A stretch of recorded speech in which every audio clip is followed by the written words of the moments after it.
Okay, so here, if you guys, or when you guys need to make your STL of your pawn project, this is the procedure you need to go through. So first off, you need to verify that your pawn is one 3D solid object. So let's take a look at these three examples I have here. This first one, let's take a look at it. And oh, well, we know something weird about that. Let's move that out of the way, and let's move this over here, and move this, and let's move this. All right, so looking at that, does that first one look like a 3D solid? Yeah, not so much. It's all a wireframe. What happened here is when this one was revolved, it wasn't made a region first before it was revolved. So if that happens to be the case of yours, you're going to have to go back and figure out where it was that you made that a region, or maybe you exploded it when it was a solid or something like that. But you're going to need a region, your wireframe, or not your region, your 2D there. Move this over a little bit so it doesn't overlap, and then revolve this. And now, when I hover over top of this, come on, it is a 3D solid. This one, when I hover over top of it, it was a surface revolve. Okay, so next, let's take a look at this next one. The next thing I mentioned is it has to be one 3D solid, so let's take a look at this. Oh, there's one part. Let me hover over it. It is a 3D solid. Here's another part. And, come on, give me the words. It is a 3D solid, but it's made up of two separate parts. It's one ball up there and this other portion of it. So on this one, all we really need to do is union it together. Union. Now, if I look at that, it's one 3D solid. So that's another way of making sure it is a 3D solid.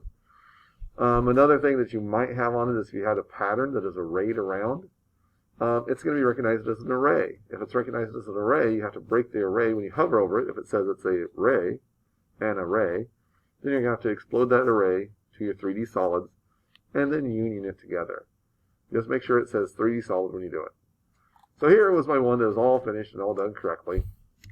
Just to verify once you're all done, if you go M for move, you click on it once, not a window, but just click on it once, hit enter, pull it over to the side. If nothing's left behind, that is one 3D solid piece. Okay, so now to create your STL.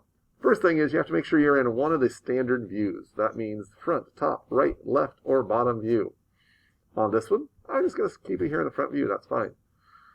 I'm going to go up here to the A, down to export, and over to other formats. So A, export, other formats. When the screen comes up, it looks like this. And right here on the files of type, I'm going to pick the fifth one down, which is called a lithography *STL. Then I'm going to go where I'm going to save this to. Oh, what the heck. I'm just going to save this to second hour. And I'm going to save this as pawn, P-A-W-N, and my first and last name. Now, obviously, I think this is obvious. You don't save it as my first and last name. You save it as your first and last name. And click on Save. Then it gives you this little tick box. Now, mine, I fixed all three, or three of mine. This one, and this one. They were solid, so it doesn't matter which one I pick.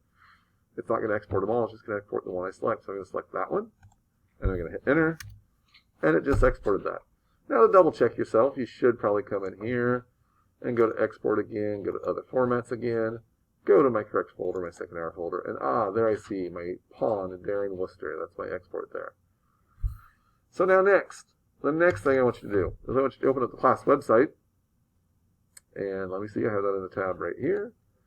Open up the class website on today's date, or on the 8th and 9th. There is a link to the Google folder, Google Pawn folder. So I'm going to click on it. And that takes me right there to this folder. I want you to drop your pawn into the appropriate folder, that STL file, into the appropriate folder for your class. So, for example, let's open up here. Oh, I don't have any in second hour. Let's open up here. And you can see there is a bunch of pawns that have been dropped into there. Mine should be in there somewhere. I'm pretty sure I put it in there. Huh, well, I don't see mine there. But that's all right. There's where all of our pawns should be, and just drag them into there. Looks like several people have got those into there already. All right.